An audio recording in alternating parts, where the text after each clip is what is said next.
नमस्कार दोस्तों, मेरा नाम अर्जुन बागवान है और आप सभी लोगों का स्वागत करता हूं मैं आपके अपने YouTube channel achieve your dreams पर।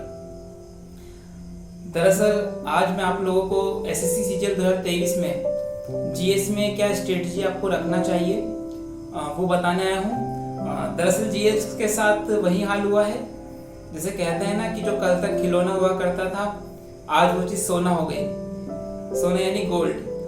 तो जीएस के साथ भी वही चीज़ें हुई हैं। एसएससी सीजीएल 2021 तक जो था उसमें जीएस का वेटेज बिल्कुल बहुत कम हुआ करता था। केवल 50 नंबर का जीएस प्री में ही आता था। मेंस में केवल मैथ्स और इंग्लिश आती थी, 400 नंबर तक का पेपर वहाँ पे। तो मैं आपको बताऊँ, मेरी स्ट्रेटजी उस समय ये रहती थी कि जीएस को केवल बोनस लेके चलना है ना। जीएस को इतना मतलब बहुत अच्छे डीप में नहीं पढ़ना होता था उस समय तक, लेकिन समय जैसे बदला है और जैसे एसएससी ने बदलाव किया है तो मैं समझता हूँ आप सभी लोगों को भी जीएस में एक स्पेशल ध्यान देने की जरूरत रहेगी अब, क्योंकि 390 नंबर का जब आपका पेपर हो रहा है मेंस का, प्री तो आपका ठीक है, क्वालिफाइंग इन नेचर हो रहा है, तो वहां तो जीएस का आपका जितना नीड है उतना ठीक है। आप 150 नंबर अगर आप मैथ्स, इंग्लिश और रीजनिंग को देखो, 50-50 नंबर तीनों के बनते हैं। अगर वहीं पे आप 120 नंबर स्कोर कर पाओ तो भी आप जीएस में अगर 10-20 नंबर भी लाते हो 50 में से तो मोर देन इनफ होते हैं मेरे हिसाब से, प्री के लिए बता रहा हूँ। लेकिन मेंस में नहीं चलने वाला है। 390 का जब मेंस का पेपर है और आपको 75 मार्क्स जो है केवल जीएस के जुड़ने वाले हैं। आप अगर जीएस को हटा देते हो यहाँ पे तो केवल 315 नंबर आपका बचता है मैथ्स, रीजनिंग और इंग्लिश में।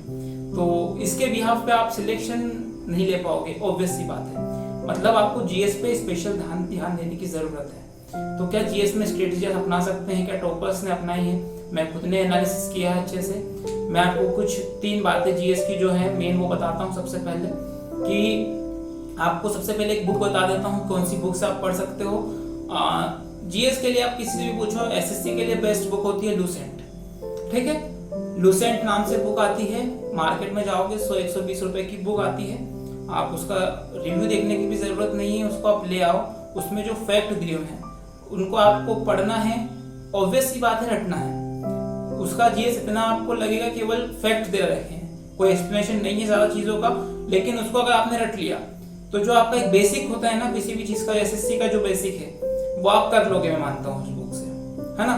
तो अगर आपको लूसेंट पढ़ने में इंटरेस्ट आता है, आप लेके आए हो मार्केट से, आप पढ़ पा रहे हो उसको, तो आप लूसेंट खत्म कीजिए सबसे पहली प्रायोरिटी के साथ। लेकिन अगर लूसेंट आप नहीं पढ़ पाते हो, हर कोई बच्चा इतना नहीं रट पाता है, लूसेंट नहीं खत्म होती, इवन मुझसे भी नहीं हुई थी। अगर आप बुक के हैबिचुअल हो गए, आपको बुक पढ़ना अच्छे से लगता है, तो आप ऑब्वियसली बात है पढ़ लोगे लूसेंट। लेकिन मैं नहीं पढ़ पाया था, तो मैं आपको उसका अदर सोर्स बता सकता हूँ कि मैं कैसे पढ़ता था। एक बुक आती है घटना चक्र नाम से, आप घटना चक्र नाम से बुक देख पा रहे होंगे। इस बुक में क्या है कि आपको पहले क्वेश्चन दिए होते हैं, है ना। आपको पता है जीएस एक पार्ट में नहीं है, जीएस अलग अलग पार्ट में आता है, जैसे स्टैटिक जीके है, फिर ज्योग्राफी, पॉलिटी, हिस्ट्री, इकोनॉमिक्स, है ना, करंट अफेयर्स, स्पोर्ट्स, साइंस, ये सब चीजों का वेटेज होता है। तो आपको कैसे पढ़ना है, घटना चक्र आपको मैं बुक बता रहा हूँ। इस बुक में आपको क्या है, टॉपिक वाइज, मतलब आपको सबसे पहले से हिस्ट्री का मैं मानता हूँ, हिस्ट्री का आपको पूरा क्वेश्चन दे रखे हैं। आप 4 ऑप्शन में, उसके अंदर आपने अगर पहले कहीं पे पढ़ा होगा तो आप क्या कर सकते हो, लगा सकते हो उसमें कोई भी टिक, फिर आपको उसका पूरा एक्सप्लेनेशन मिल जाएगा कि कौन सी चीज सही है, कौन सी गलत है और उसका क्या रीजन है यहाँ पे। मतलब आप चीजों को ऐसे पढ़ रहे हो क्वेश्चंस के थ्रू, और वहां पे आपको ज्यादा चीजें याद हो सकती हैं। तो ये मैंने खुद ने अपनाया था कि घटना चक्र से मैं खुद भी पढ़ा हुआ हूँ, मुझे अच्छी लगी। वो उन बच्चों के लिए जो लूसेंट से नहीं पढ़ पाते हैं उनके लिए घटना चक्र अच्छा ऑप्शन हो सकता है। एंड थर्ड जो मैं बता रहा हूँ आपको एसएससी दे रहे हो, आप एसएससी का हमेशा से फंडा रहा है प्रीवियस ईयर क्वेश्चंस। आपको प्रीवियस ईयर क्वेश्चन जहां से मिलते हैं आप वहां से लगाओ। और अगर आप कोई बुक रिकमेंड करना चाहूँ मैं, तो पिनेकल की जो बुक है, ये पिनेकल की बुक अगर आप करते हो जीएस की, तो मैं मानता हूँ उसमें सारे जीएस के क्वेश्चंस जो हैं अभी तक आए हुए हैं वो आपको मिल जाएंगे। एंड इसके अलावा एक बात बताता हूँ मैं आपको, एसएससी का जीएस अनएक्सपेक्टेड रहा है हमेशा की तरह। 2022 में भी लोगों ने एक्सपेक्ट किया था कि स्टैटिक से इतना पार्ट आना चाहिए, करंट से 6-7 क्वेश्चन आने चाहिए, नहीं आते हैं। 2 क्वेश्चन केवल करंट से आए थे उस समय, और अनएक्सपेक्टेड जीके होता है। लेकिन जीके में एक ट्रेंड जो मैंने एनालिसिस किया है वो ये रहता है कि एसएससी जीएस कहां से उठा रहा है कि कोई अदर एग्जाम्स में आया हुआ है। जैसे आपको बताऊं मैं, यूपीएससी में कोई जीएस का क्वेश्चंस आया होगा पेपर में, तो एसएससी वाला क्या करता है, वो तो मल्टीपल क्वेश्चन टाइप रहते हैं, उसमें क्वेश्चन स्टेटमेंट बेस्ड रहते हैं। एसएससी वन लाइनर पूछता है तो वो उठाता वहीं से है, उन्हीं को क्या करता है वो वन लाइनर में कन्वर्ट कर देता है। तो बहुत सारी चीजें मैंने देखा है कि वहां से भी आती है। तो आपको एक थोड़ा सजेशन ये दूंगा कि आप है ना, जैसे एनालिसिस पेपर कोई होता है, मान लो करंट में भी हाल ही में एमपीपीएससी का पेपर जैसे हुआ है, तो आप उसके क्वेश्चन एक बार प्रैक्टिस कर लिए, मतलब देख के चले जाइए। कहीं डेली आपको लगता है कि पेपर एमपीपीएससी का हुआ जैसे भी, तो आप एक बार पेपर में देखिए क्वेश्चन किस तरह के आ रहे हैं। आपको लगता है कि यार ये तो अपना हिस्ट्री का क्वेश्चन है, पॉलिटी का क्वेश्चन है, थोड़ा रिलेवेंट लग रहा है, तो आप क्या करो ना, उस चीज को अपने आज ही मार्केट से जाके 20 या 35 रुपए का रजिस्टर लेके आओ, भले है ना, ज्यादा 20-30 रुपए का रजिस्टर आप लेके आते हो। तो आपको एक बात बताता हूँ, बच्चे क्या करते हैं, जैसे आपको मैंने सजेस्ट किया कि आप इस बुक से पढ़ लो, आप लूसेंट से पढ़ लो, या फिर आप घटनाचक्र से पढ़ रहे हो, आप पिनेकल से पढ़ रहे हो, अदर सोर्स यूट्यूब हो सकते हैं, आप किसी टीचर्स के लेक्चर देखते हो, है ना। तो आप देख तो बहुत सारी चीजें लेते हो, लेकिन होता क्या है ना, रिवीजन नहीं करते उस चीज का, है ना। और सीधी सी बात है, आप 10 चीज पढ़ोगे एक बार तो आपको याद नहीं होगी, ठीक है, लेकिन जब आप एक बुक को या फिर एक क्वेश्चन को या किसी चीज को 10 बार पढ़ते हो ना, तो आप डेफिनेटली वहां पे उस चीज को याद कर पाओगे इजीली। मतलब रिवीजन इज द की, ठीक है। आपको एक चीज को इतनी बार पढ़ लेना है कि आपकी उससे दोस्ती हो जाए, ठीक है। मतलब आप सीधे सा एग्जांपल समझाता हूँ इस चीज को, अगर आप किसी भी आपके नए दोस्त मिलता है आपको, ठीक है, तो उसके बारे में आपको 10 चीजें पता चलती हैं, आपको एक ही दिन में सारी चीजें बता दी जाए या फिर आपको 10 दोस्तों से मिला दिया जाए, तो आप अगले दिन सबके नाम से भी कंफ्यूज हो जाओगे, है ना। लेकिन अगर आप उनसे 10 बार मिल लेते हो तो आपको सीधी सी बात है, नाम पता सारी चीजें जानकारी मिल जाती है। तो यहाँ पे क्या होता है ना, रिवीजन हर चीज का जरूरी होता है। ये दिमाग है, ये क्या करता है, इंफॉर्मेशन कलेक्ट तो करता है, लेकिन रिवीजन नहीं करोगे तो भूलते जाते हैं। जीएस में सबका ये दिक्कत होता है कि सर हमको याद नहीं होता है। तो मैं आपको बताता हूँ कि आपको जो रजिस्टर लेके आना है, उसमें आप नेट से या यूट्यूब से या कोई टीचर रिकमेंड करते हो, ठीक है। मैं आपको यूट्यूब के लिए कुछ टीचर बता देता हूँ, जैसे कि मैंने जिनसे पढ़ाई की थी, खान सर करके होते हैं ना, Khan sir GS research centre करके उनका चैनल भी बना हुआ है, आप उनकी क्लासेस भी होती है। वो उन्होंने इतना अच्छा बताया कि आप उनका पढ़ते हो ना एक बार, इतना एक्सप्लेन करके बताते हैं चीजों को कि आप इजीली उनको भूलते नहीं हो चीजों को, है ना। तो ये आपके लिए बहुत अच्छा ऑप्शन हो सकता है ना, कि आप जीएस वहां से पढ़ो। उसके अलावा एक उत्कर्ष से भी कुमार गौरव सर पढ़ा रहे हैं नेट पे, वो बहुत अच्छा स्पेसिफिक कंटेंट पढ़ाते हैं। मुझे लगता है कहीं ना कहीं उनसे आप पढ़ोगे तो आपके लिए बेनिफिशियल हो सकता है ना। थर्ड आपको चैनल बताता हूँ, इंडोलॉगस करके चैनल होता है यूट्यूब पे, उसमें भी आपको जो है इतने अच्छे से और पीडीएफ भी प्रोवाइड की है टेलीग्राम चैनल पे, कि अगर आप वहां से पढ़ते हो तो आपको चीजें जो है वो बड़ी ईजी लगने लगेंगी। आपको जीएस में मटेरियल जो है वो बहुत स्पेसिफिक मिल जाएगा, है ना, क्योंकि जीएस जिस तरह से एग्जाम पूछने वाली है तो आपको हर तरह से प्रिपेयर रहना है ना। एक्सक्यूज कोई नहीं सुनने वाला होता है कि सर मैं तो इससे पढ़ के गया था लेकिन जीएस यहाँ से नहीं बैठा, है ना। अल्टीमेटली मैंने एक चीज बोलता हूँ हमेशा लोगों को कि अगर सफलता जो है आपका शीर्षक ना होना तो संघर्ष की स्टोरी कोई नहीं पढ़ता, है ना। तो आपने कितना भी स्ट्रगल किया, लेकिन आपको जो ऑथेंटिक सोर्स में बता रहा हूं, मैं मानता हूं वो अगर आप अच्छे से करोगे ना, इससे बाहर तो कुछ नहीं जाने वाला है। आपको मैंने 3 चैनल, खान सर का एक बता रहा हूं, एक उत्कर्ष का है, कुमार गौरव सर पढ़ाते हैं, और थर्ड एक इंडोलॉगस करके है जो खुद भी मैंने फॉलो किया। इसके अलावा आपके भी कोई टीचर्स हैं बहुत अच्छे हो सकते हैं, अमन वशिष्ठ पढ़ाते हैं, और मैं बताऊं क्रेजी सीक्रेट ट्रिक्स से भी आप पढ़ सकते हो, आपको जो टीचर बेस्ट लगे। लेकिन आप चीजों को टू द पॉइंट रखिए, उनको इतने अच्छे से आप नोट्स प्रिपेयर करिए उनके। आप यूट्यूब से कोई भी आप टॉपिक मान लो आपने आज पढ़ा है, तो आपको जो रजिस्टर बना रहे हो आप जीएस के लिए, उसमें ना एक पेज में आप उसको इतने छोटे अक्षरों में लिखो, भले ही आपकी लैंग्वेज में, है ना। ऐसा नहीं कि आपने 2 घंटे का वीडियो देखा और पूरा 2 घंटे का उसमें 4-5 पेज भर दिए। आपको 2 घंटे में से वो चीजें छांटनी है जो आपके एग्जाम में बहुत ज्यादा इंपॉर्टेंट है।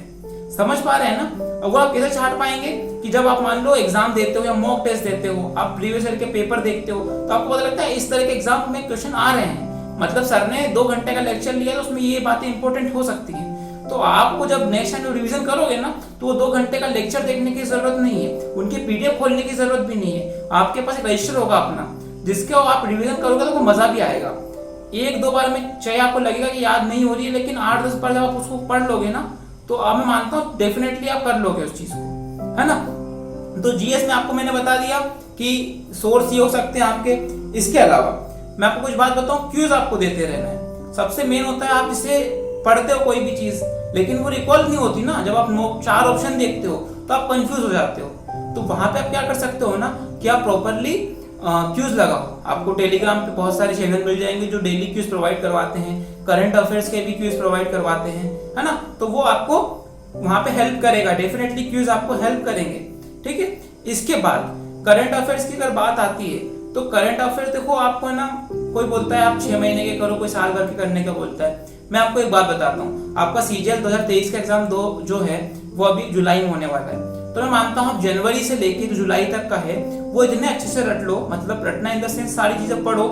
आपको एक्चुअल में होता क्या है ना कि डेली बेसिस पे अगर क्लासेस देख सकते 6 महीने जब पढ़ लेते हो, उसके बाद आपको क्या करना होता है ना कि इसके पहले जो 6 महीने हुए हैं, मतलब कि दिसंबर 2022 से लेके उसके पहले जुलाई तक का, मतलब कि पूरा जो आपका 1 साल का करंट अफेयर्स है उसका आपको केवल मेन हाईलाइटेड जो होती चीज है, मतलब 2022 में भी जो मेन मुद्दे हुए हैं कुल मिला के, मैं बोलना चाह रहा हूँ आपको वो आने चाहिए। बहुत बड़ी बड़ी जो जिससे घटनाएं होती है ना, एसएससी वाले क्या करते हैं, आप बोलते हो 2022 से करंट अफेयर्स पूछ लिया, 2021 से पूछ लिया, वो इतना हाईलाइटेड मुद्दा होता है कि वो उसका जनरल सेंस आपको होना चाहिए। एज ए एस्पिरेंट आप में वही क्वालिटी देखी जाती है कि आपको चीजें पता है नहीं है पास्ट की भी।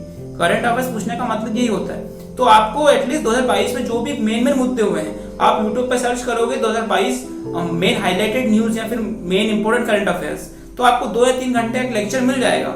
उसमें आप जो हाईलाइटेड मुद्दे हैं ना, उसको उसी रजिस्टर में जो आप 20 वाला लेके आए हो उसमें उतारो, मतलब जो खास खास चीजें आपको लगती हैं उसको इतना 2 घंटे 2.5 घंटे का वीडियो तो आपका 4 पेज में आ जाना चाहिए पूरा, मतलब उसमें जो आप कर रहे हो, तो आपको रिवीजन में भी इजी होगा वो चीज। तो मैं मानता हूँ करंट अफेयर्स आप यहाँ से कर सकते हो। इसके अलावा आपको मैं बता ही चुका हूँ घटना चक्र के बारे में, लुसेंट के बारे में आप वहां से पढ़ सकते हो। इसके बाद भी अगर आपको लगता है कि यार मुझे पढ़ाई में वहां पे भी इंटरेस्ट नहीं आता है तो पढ़ना तो देखो पढ़ना ही पड़ेगा ना।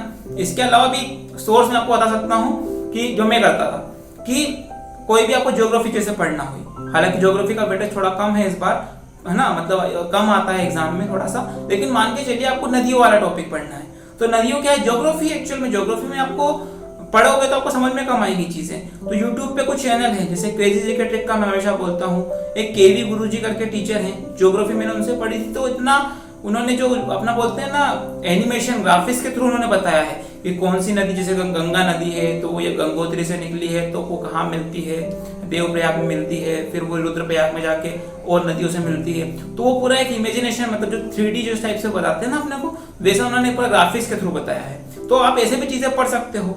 उसके बाद मैं बात करूं पॉलिटिक्स की, जैसे तो पॉलिटिक्स में आपको आर्टिकल मुंह जुबानी याद होने चाहिए। अभी क्या ट्रेंड चल रहा है ना कि आर्टिकल्स जो हैं वो एसएससी वाले हाईलाइटेड नहीं पूछ रहे हैं, जो प्रीवियस ईयर में आए हुए हैं जैसे 352, 56, 60, सबको पता होता है कि ये वित्तीय आपात है या जो राष्ट्रीय आपात है ना, तो ये वाला आपात है, वो क्या पूछते हैं 354 में क्या आएगा, है ना, 354 आर्टिकल बताओ पाई का है। तो बच्चे क्या करते हैं, उनको पता 352 पता है, 353, 54 छोड़ के चले जाते हैं। तो मैं मानता हूं कि 300 जो आपके 72 आर्टिकल, 372 आई थिंक कितने आर्टिकल हैं जो भी हैं इसमें, है ना, वो आपको पूरे याद होने चाहिए। इतना नहीं बोल रहा हूँ कि सारे आप पढ़ोगे, लेकिन आप धीरे धीरे जब उनको पढ़ते जाओगे ना, सब चीज का एक ही फॉर्मूला है ना, 8 से 10 बार चीजों को पढ़ लो, उसके बाद भी अगर याद नहीं होती ना तो फिर बोलना कि भाई सर याद नहीं हो रही चीजें, अब पढ़ते ही नहीं हो। 1-2 बार पढ़ोगे तो ऑब्वियसली किसी का नाम भूल जाओगे, 1-2 बार पढ़ोगे।